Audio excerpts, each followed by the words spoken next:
بسم الله الرحمن الرحیم. خب در این جلسه قسمت دوم داستان عبدالله ابن ام مکتوم رو میخوایم با هم بخونیم.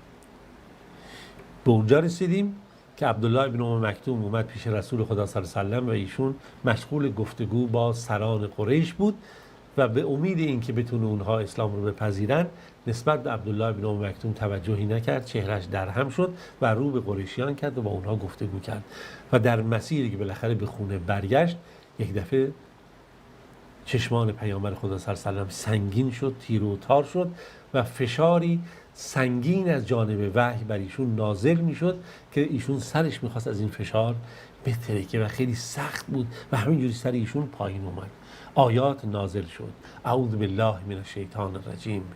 بسم الله الرحمن الرحیم. عبس و تولا. چهره در هم کرد و رو برگرداند. ان جاءه الاعمی. اون لحظه ای که آن فرد نابینا به سمت اون اومد، منظور عبدالله ابن ام مکتوم هست. اینجا منظور رسول خدا صلی الله علیه و سلم هست. خداوند به خاطر محبتی که به پیامبر داره در این آیات سعی میکنه مستقیم صحبت نکنه، به طور غایب داره مطرح میکنه. آن شخصی که چهره در هم کرد و روی برگردان از آن کوری که به سمت اون اومد.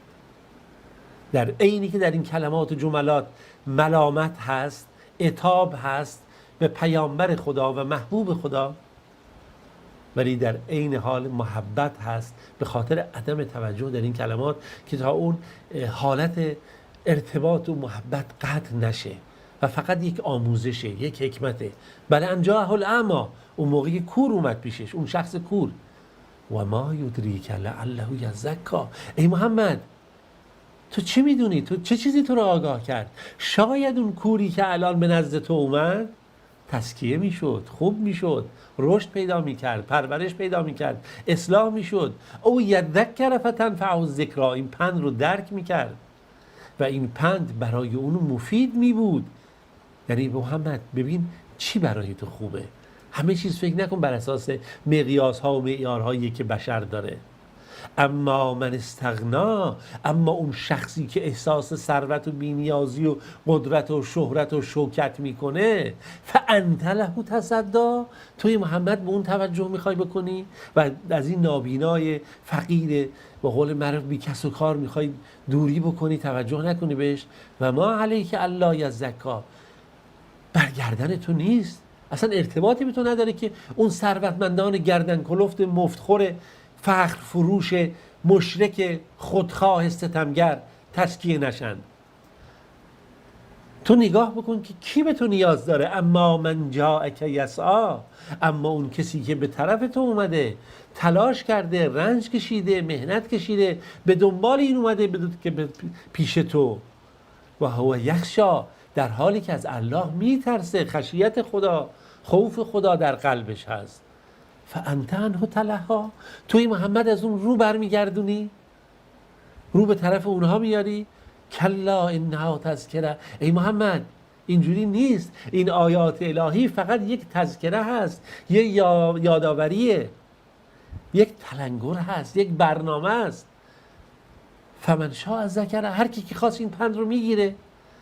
فی صحف مکرمه، این آیات الهی در صحیفه های بزرگ و گرامی و با ارزشی هست. مرفوعت مطهره، اینها بلند هستند توسط شخصیت های موجودات یا فرشتگانی که در بالا هستند و پاک هستند و این خودش هم پاک هست و جایگاه پاکی داره. این اومده به ایدی سفره کرام برره، این توسط این فرشتگان و این نمایندگان خاص الله رب العالمین که نیک و پاک هستند و برگزیدند، این آیات نازل شده. عجیب آیات، دقت بکنید. 16 آیه از قرآن بر قلب محمد امین صلی الله علیه و سلم نازل میشه در شأن عبدالله ابن ام مکتوم که تا قیام قیامت این آیات تلاوت خواهد شد. در این درس های زیادیه دیگه، خود ما بفهمیم چه درس هایی در این وجود داره. خود شما جوان ها خودتون تشخیص بدید. از اون روز به بعد پیامبر خدا صلی الله علیه و سلم هر وقت عبدالله ابن ام مکتوم رو میدید در بهترین موقعیت اون رو جای میداد، اون رو نزدیک خودش میکرد و از حال احوالش رو میپرسید و مشکلاتش رو چیکار میکرد؟ برطرف میکرد. و چیز عجیبی هم نیست این کار رو پیامبر بکنه، چرا که ایشون شخصیتی بود که خداوند 16 آیه حکمت آموز برای پیامبر و برای همه بشریت و پیروان حق و حقیقت توسط به خاطر اون نازل کرد تا انسان بدون حقیقت کجاست و پیامبر به خاطر چنین شخصی عتاب شد و باید هم توجه میکرد. بله، در هر صورت حالا این حتی نقل شده که وقتی پیامبر ایشون میاد میگفت مرحبا به کسی که خدا به خاطر من عتاب کرد، به خاطر من سرزنش کرد. و این حقیقت، انسانی که با حقیقت سر کار داره درس ها رو خوب میگیره. بله، قریش همون گفتیم که اذیت و آزاری که مسلمانان رو میکرد ایشون رو هم میکرد، تا اینکه پیامبر خدا صلی الله علیه و سلم دستور داد که ایشون هجرت بکنه و مسلمان‌ها هجرت کنند. در هجرت اول به سوی مدینه ایشون همراه مصعب ابن عمیر رفتن به مدینه تا زمینه هجرت مسلمانان رو آماده کنن برای سال بعد و بتونن حقیقت و قرآن رو برسونن. و عبدالله ابن ام مکتوم به همراه مصعب ابن عمیر، این صحابی پیامبر و این شخصیت برجسته‌ای که حالا داستانشو در آینده با هم خواهیم خوند، چیکار کردن؟ رفتن به مدینه و همون یثرب و برای مردم قرآن میخوندن و آموزش‌های دینی که گرفته بودن میدادن. ولی میگه پیامبر خدا صلی الله علیه و آله وقتی ایشون به مدینه اومد، عبدالله ابن ام مکتوم و بلال رو مؤذن و اقامت دهنده خودش کرد. یعنی گاهی بلال اذان میداد، عبدالله ابن مکتوم اقامه میداد، گاهی عبدالله ابن مکتوم اذان میداد و بلال اقامه میداد. و حتی در رمضان ها شرایط فرق میکرد. جالب این بود که بلال اذان میداد که مسلمان ها بلند بشن سحریشون رو بخورن و اذانی رو که عبدالله ابن مکتوم میداد اذانی بود که دیگه باید امساک بود و وقت نماز بود. و جالب اینه که ایشون با این که نابینا بود خیلی دقت میکرد که نمیدونم حالا با چه طریقی چه روشی بود که میتونست که درست تشخیص بده موقع سحر رو و موقع نماز صبح که دیگه بالاخره باید این کار صورت بگیره. پیامبر خدا صلی الله علیه و سلم در این دورانی که در مدینه بودن خیلی به عبدالله ابن ام مکتوم توجه میکردن. حتی نقل شده در برخی از روایات ایشون تقریبا بیش از 10 12 13 بار تا 15 بار، چون بضع عشر یعنی بین 13 تا 17 هست، بین 13 تا 17 یا 19 که ایشون رو وقتی پیامبر میرفت برای جنگ ها و ایشون رو جانشین خودش میکرد. حتی در جریان فتح مکه ایشون رو میذاشت نماینده خودش در مدینه و ایشون میشد فرماندار مدینه.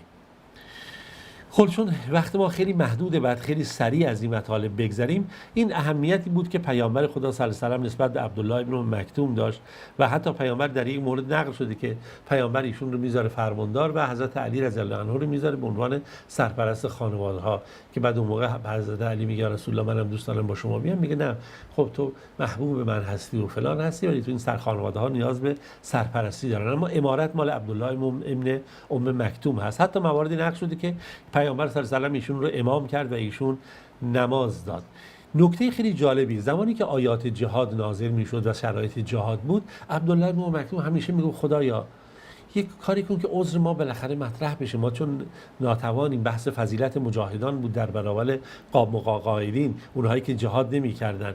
و خیلی نکته جالب هست اونچه که اینجا نقل میشه در کتاب‌ها، اینو زید ابن ثابت کاتب وحی پیامبر خدا صلی الله علیه و سلم نقل میکنه. میگه ما پیش رسول خدا صلی الله علیه و سلم بودیم تا که همین سکینه و آرامشی بر پیامبر نازل شد و ران پیامبر، همون زانوی پیامبر که بود، روی زانوی من افتاد و اصلا هیچ چیزی تا اون روز من سنگین‌تر از زانوی پیامبر حس نکردم. لحظاتی که وحی می اومد گفت بنویس ای زید لا یستوی القاعدون من المؤمنین والمجاهدون فی سبیل الله تا آخر، که برابر نیستند آنهایی که نشستن جهاد نمی‌کنن با اونهایی که در راه الله جهاد می‌کنن.